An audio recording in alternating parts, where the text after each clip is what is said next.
Excuse me Roksan, এটা একটা office আর আমরা এখানে সবাই একটা অফিসের নিয়ম নীতি মেনেই কাজ করি। অফিসে একটা ডেকোরাম আছে। আমি ফার্দার এরকম বাচ্চামি আপনার কাছ থেকে আশা করব না। সেরা কাঁথায় শুয়ে লাখ টাকার স্বপ্ন দেখতে লজ্জা করে না আপনার?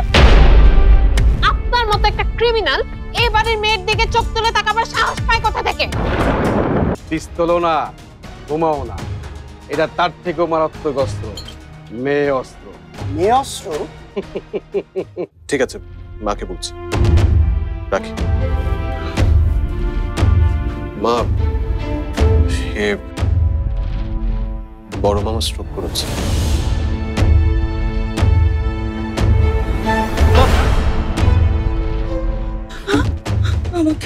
আমাকে এখনই ভাইজানের কাছে নিয়ে চল বাবা।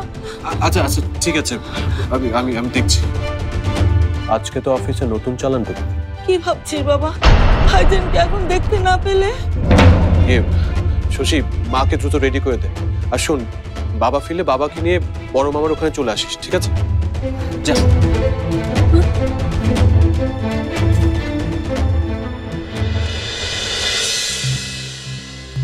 চালানটা দেখার কথা আমি কাকে জানিয়ে যাব? রহিম স্যারকে বললে তো উনি 1000টা কথা শোনাবেন। তাহলে বাকি থাকে শুধু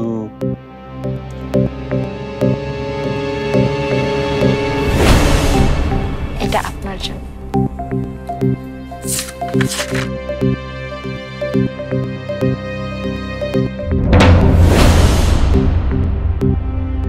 কিন্তু ও ছাড়া তো ব্যাপারটা কেউ ম্যানেজ করতে পারবে না। যা হবার হবে।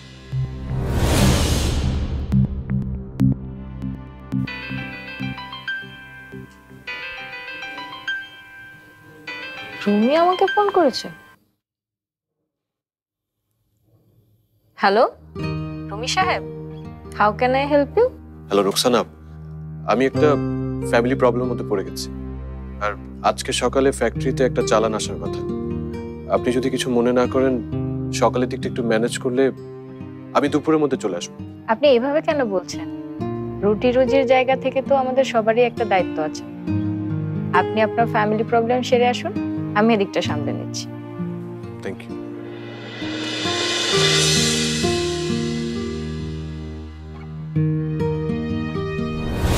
এটা একটা অফিস আর আমরা এখানে সবাই একটা অফিসের নিয়ম নীতি মেনেই কাজ করি। অফিসে একটা ডেকোরাম আছে। আমি ফার্দার এরকম বাচ্চামি আপনার কাছ থেকে আশা করব। সবই তো বললাম, এই পাখির চোখ কিন্তু অনেক উপরে, এত সহজে তোমার দানা খাবে না। ওকে তোমার করতে চাইলে আগে ওকে ওই উঁচুতে তাকানো রাস্তাটা বন্ধ করতে হবে। শোনো, ওকে আগে আমাদের এই অফিস থেকে বের করতে হবে। কিন্তু তাতে করে ও আমার হবে কেন? কারণ যে বিপদে পড়ে অফিস থেকে বের হবে, সেই বিপদ থেকে ওকে উদ্ধার করবে তুমি। আর তারপর তো বুঝতেই পারছো। পরিষ্কার বুঝতে পারছি।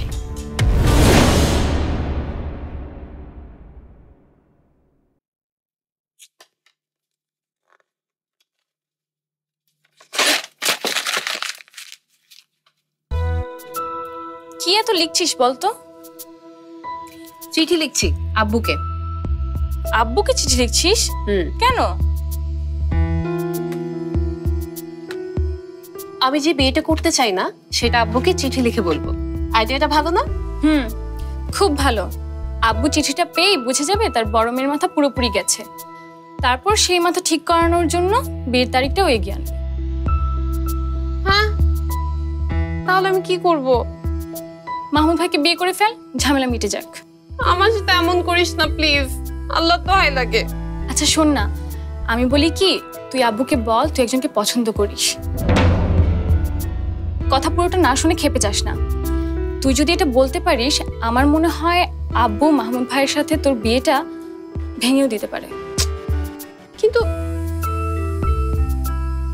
কিন্তু আমার তো পছন্দের কেউ নেই।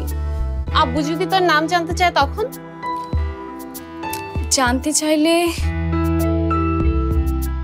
চাইলে না হয় রুমি ভাইয়ের নাম বলে দিস। আব্বু রুমি ভাইকে খুব পছন্দ করে। না মানে আপু, উফ, আই তো সাহস কেমন করে হলো আমার সামনে অসভ্য লোকটার নাম বলার? ছাড়ো না আপু, ব্যথা পাচ্ছি তো। ছাড়বো না। এই তোর দুই বোন মিলে কি আরম্ভ করলি রে? হ্যাঁ দাদি, দাদি এসো তো। ছাড়ো না। কি হয়েছে? হ্যাঁ কি রে? ছাড় ছাড় ছাড়, ব্যথা পাচ্ছে তো। দাদি, তোমার এই ছোট নাতনি কিন্তু দিন দিন অসভ্য হয়ে যাচ্ছে বলে দিলাম আমি। ঠিক আছে, ওকে কান্টেনে সভ্য করতে হবে না। আগে তোর বিয়েটা হয়ে যাক, তারপরে একজনকে নিয়ে এসে ওকে সভ্য করবো। তখন দেখি আমার নাতনি কি করে। শুধু বিয়ে বিয়ে বিয়ে।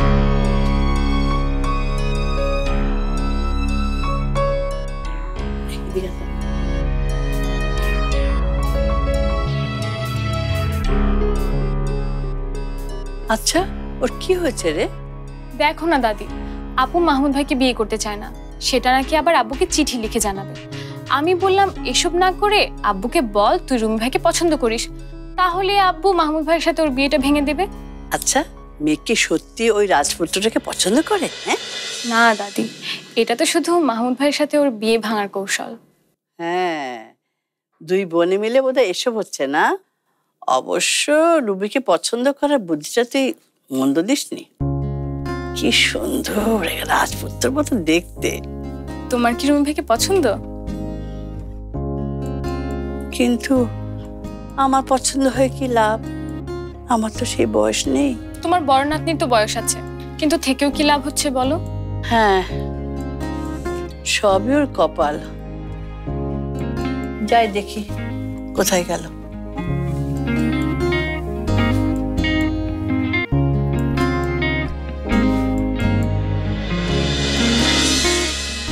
আপু একটা গাধা, সহজ কাজ সহজে করবে না, খালি পেঁচাবে। আচ্ছা, রুমি ভাইয়ের নাম শুনলে আপু এমন ক্ষেপে যায় কেন? ঘটনাটা কি? শশীও সেদিন ফোনে কি কি সব বলল, তাহলে কি দুজনের মধ্যে এমন কিছু হয়েছে যেটা আমি জানি না?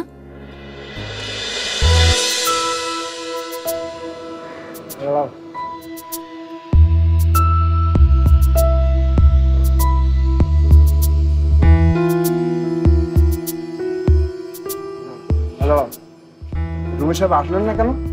উনি আশেপাশেই আছেন, নজর রাখছেন সবকিছুর উপর।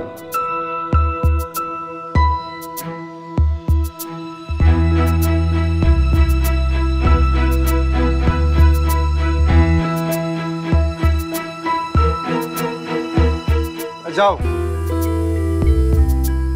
একটা কাজ করুন তো, ভিতরটা একটু ঘুরে আসুন তো, দেখুন তো সবকিছু ঠিক আছে কিনা। কিন্তু এন্ট্রি? আমি দেখছি। নিন।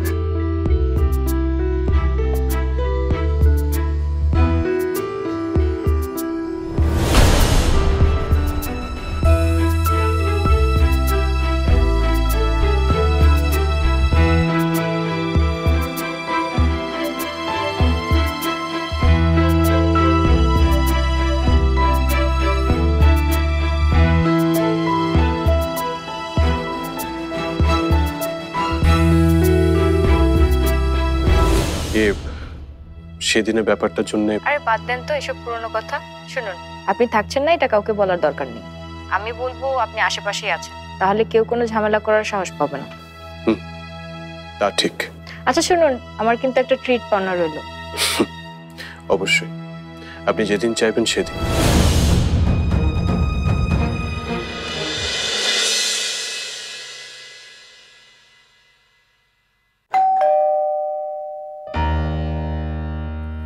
এই সময় আবার কে এলো? কে? আমি বর্ষা। মেঘাপু ভাইয়াকে কতটা নিঃশেষ করে দিয়েছে সেটাই দেখতেই তোকে পাঠিয়েছে তো। আয় দেখাচ্ছি। স্যার আসবো স্যার? স্যার একটা কথা বলতে চাচ্ছিলাম স্যার। বলেন। না মানে রুমিকে তো আপনি কোনো প্রকার ইন্টারভিউ ছাড়াই রিক্রুট করেছিলেন, তাই আপনাকে অভিনন্দন জানাতে চাচ্ছিলাম স্যার।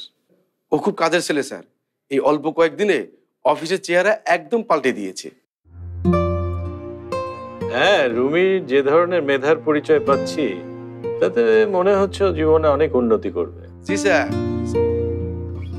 তবে ওর অভিজ্ঞতাটা একটু কম। স্যার এটা নিয়ে আপনি একদম ভাববেন না, অভিজ্ঞতা কম, তাতে কি হয়েছে? আমরা আছি না স্যার। এই ফাইলটা স্যার রেখে যান, আমি দেখে পাঠিয়ে দেবো। ঠিক আছে স্যার, থ্যাংক ইউ স্যার। আসসালামু আলাইকুম স্যার।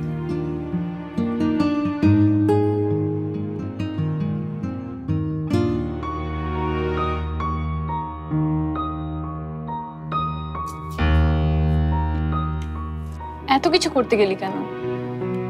না করলে ধনী দুলালির যদি সম্মানহানি হয়। নে মিষ্টি খা। এত মিষ্টি, কোনো গুড নিউজ আছে নাকি? আমাদের মতো গরিবের বাসায় এসেছিস, এর চেয়ে বড় গুড নিউজ আর কি হতে পারে? আমি মনে হয় তোদের বাড়িতে এর আগে কখনো আসিনি। ভাইয়াকে চাকরি দেওয়ার পর তো আর আসিসনি। আজকের চাচাকে আমাদের পরিবারের পক্ষ থেকে থ্যাঙ্কস বলিস। আচ্ছা থাক, আমি নিজেই আজকের চাচার সাথে গিয়ে দেখা করব। আচ্ছা যাস, তুই গেলে আপু খুব খুশি হবে। ও, তোকে তো বলাই হয়নি, আগামী 13 তারিখ আপুর কাবিন। তাহলে তো তোদের বাড়িতে এখন যাওয়া যাবে না। কেন? তোদের বাড়িতে এখন সব বড়লোক আত্মীয় স্বজনের আসা যাওয়া, এর মধ্যে আমি শশী, তোর কাছ থেকে এ ধরনের কথা আমি আশা করিনি। আমরা যা আশা করি তার সবই কি সবসময় হয়? নে মিষ্টি খা। কেন? আগে খা, তারপর বলছি।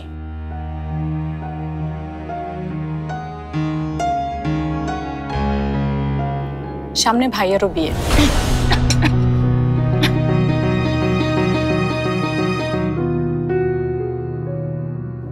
তাহলে তুই সেদিন রুমি ভাই আর আপুকে নিয়ে অমন কথা বললি কেন আমাকে? আমি তো ভেবেছিলাম আবার তাদের মধ্যে কিছু একটা। কি প্রেম? দেখ, তুই বড়লোকের মেয়ে হয়ে যেটা মুখে বলতে পারছিস না, আমরা কোন সাহসে সেটা কল্পনা করব? ওসব কিছু না। হলে কিন্তু খারাপ হতো না। কি বলছিস? তেলে আর জলে একসাথে মিশে নাকি? তবে আমার এখন জলের সাথে মিশতে হবে। তুই গেলে আমি গোসলে যাব। তাড়িয়ে দিচ্ছিস? তুই যা ভাবিস, তোদের ভাবনাতেই তো দুনিয়া চলে। রুমি ভাইকে আমার পক্ষ থেকে কংগ্রাচুলেশন জানিয়ে দিস।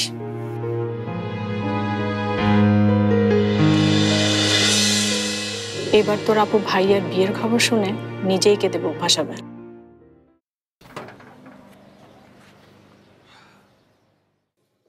রুমি সাহেব, আমি আপনাকে খুঁজছিলাম। এই নিন, সব কাজ শেষ। থ্যাংক ইউ সো মাচ, অনেক বড় একটা উপকার করলেন। এ আর এমন কি, আমি তো আপনার জন্য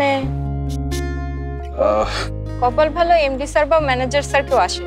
আমি একটা পার্সোনাল কাজের জন্য হাফ বেলা ছুটি নিয়ে এখানে এসেছি। আমার জন্য আপনার অনেক কষ্ট হলো, তাই না? এসব কোনো ঝামেলা নয় রুমি সাহেব, আমাকে এখন যেতে হবে। মনে করে সাইন করে রেখেন। আপনি একদমই চিন্তা করবেন না, আমি করে দেব। আমি তবে আসি। জি।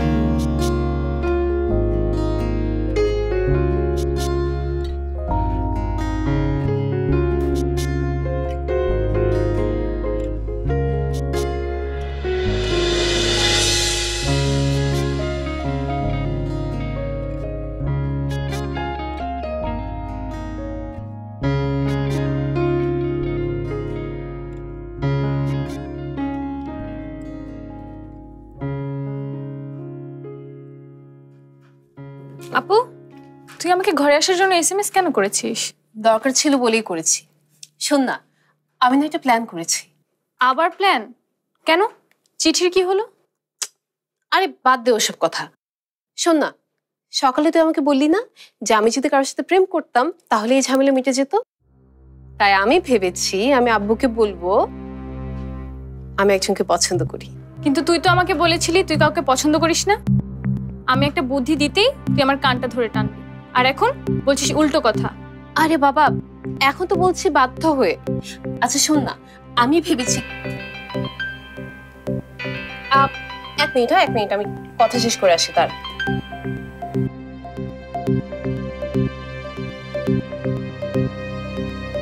আবার কি প্যাঁচ লাগাচ্ছে কে জানে।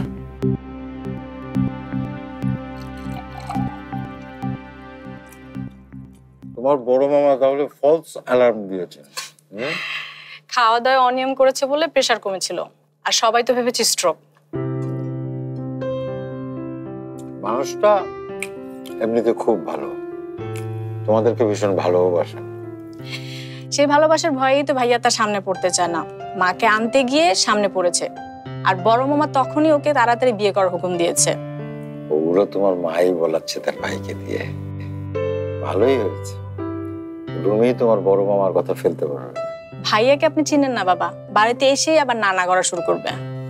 এই ব্যাপারটা কি করা যায় বলো তো? তোমার মাও চিন্তা করছে এই বিষয়টা নিয়ে। আমারও বয়স হয়েছে, কখন কি হয় বলা তো যায় না। এসব কথা বলবেন না তো বাবা, কিচ্ছু হবে না আপনার, খান আপনি। সময় তো কাউকে ছাড় দেয় না রে মা। সময়ের কাজ সময়ের মধ্যেই করে ফেলা ভালো। রুমিকে দেখে রাখবার মতো একটা লক্ষ্মী মেয়ে ঘরে আনতে পারলে তোমার মা আমি দুজনেই নিশ্চিন্ত হতে পারি। ভাইয়াকে দেখে রাখার জন্য বাড়িতে একজন দরকার আছে, মানছি, কিন্তু আমাকে দেখে রাখার জন্য আপনাকে সবসময় আমার সাথে থাকতে হবে। বোকা মেয়ে, কোনো মেয়ে কি সারা জীবন বাবা মার কাছে থাকে রে মা? তোমার লেখাপড়া শেষ হলে একটা ভালো ছেলে দেখে তোমার হাত তার হাতে তুলে দেবো, তখন তোমরা নিজেরাই নিজেদেরকে দেখে রাখবে। সেসব যখন হবে তখন দেখা যাবে, এখন আপনি খান তো। খাচ্ছি, কিন্তু মা তুমি রুমির বিয়ের ব্যাপারে কিছু করতে পারো না? আমি? হ্যাঁ, তোমার মা বলছিল যে রুমির পছন্দের ব্যাপারে তুমি কি নাকি একটা জানো, তারপর আবার কিছু বললো না। রুমির কি সত্যি পছন্দের কেউ আছে? এখনো ঠিক জানি না বাবা, ভাইয়ের সাথে তো আমি এমনি দুষ্টামি করেছিলাম। ও, তুমি একটু ভালো করে জানার চেষ্টা করো তোমার। রুমির যদি সত্যি পছন্দের কেউ থাকে তাহলে আমাদেরকে নিশ্চিন্তে জানাতে পারে। ওর অমতে তো আর আমরা কিছু করব না। হ্যাঁ, তো শোন না কি বলছিলাম। আগে বল কি করছিস, ঠিক করে সব খুলে বল। বয়ফ্রেন্ড জোগাড় করছি। মানে? বারে আব্বু যখন জিজ্ঞেস করবে তখন বয়ফ্রেন্ডের নাম বলতে হবে না। আর এই বুদ্ধিটা তো আমাকে তুইই দিলি, যদিও একটু কানমালাও খেলি, কিন্তু আর কোনো কিন্তু না, সবকিছু প্ল্যান করা হয়ে গেছে। আপু, আমি স্পষ্টভাবে দেখতে পাচ্ছি তুই আবার একটা ঝামেলা বাঁধাবি। সময় থাকতে আমাকে সব খুলে বল। না, বলবো না, দেখাবো। আর সবকিছু দেখলেই তুই বুঝতে পারবি যে এবার ঝামেলা বাঁধার মতো কোনো সুযোগ আমি রাখিনি। ওকে?